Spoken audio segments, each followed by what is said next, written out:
Autre sujet, la Commission des affaires économiques et financières de l'Assemblée nationale s'est réunie aujourd'hui pour l'examen du projet de loi des finances 2013. La rencontre va durer 3 jours. Les détails de cette première journée avec Victoria Angwa. Les 5 groupes parlementaires appellent les députés à soutenir le projet de loi portant loi des finances 2013.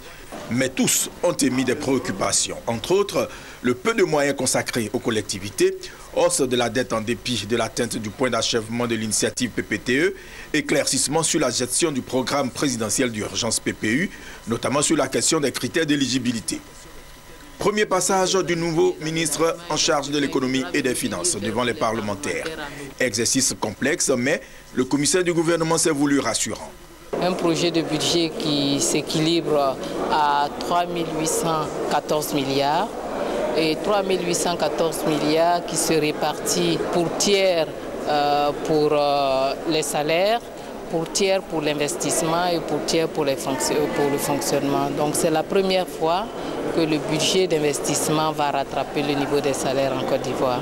Ces investissements couvrent l'essentiel des besoins des populations. Vous savez, il y a une part importante de ce qu'on appelle les investissements pour pauvres. C'est quoi? C'est l'éducation, c'est la santé, mais c'est également d'autres investissements qui sont censés donc lutter contre la pauvreté et améliorer le niveau des populations. La session budgétaire qui s'ouvre s'inscrit dans un contexte particulier. L'Assemblée nationale avait été spoliée pendant les crises de 2006 à 2012. Tous les budgets ont été établis par ordonnance.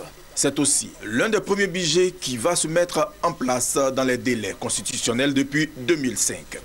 Les autres fois, les budgets ont été adoptés avec retard, c'est-à-dire entre mars et avril. Il a fallu même recourir à des 12e provisoires, ce qui n'est pas un gage de bonne gouvernance. C'est également le premier budget que le gouvernement présente après l'atteinte de l'initiative PPTE. A rappeler que le 30 novembre dernier, l'Assemblée nationale a examiné et adopté en commission le plan national de développement PND. Pour le député, la session budgétaire va lui permettre de poser un acte majeur susceptible d'amener le gouvernement à satisfaire les populations par des actions telles que définies par le PND. La plénière nous situera.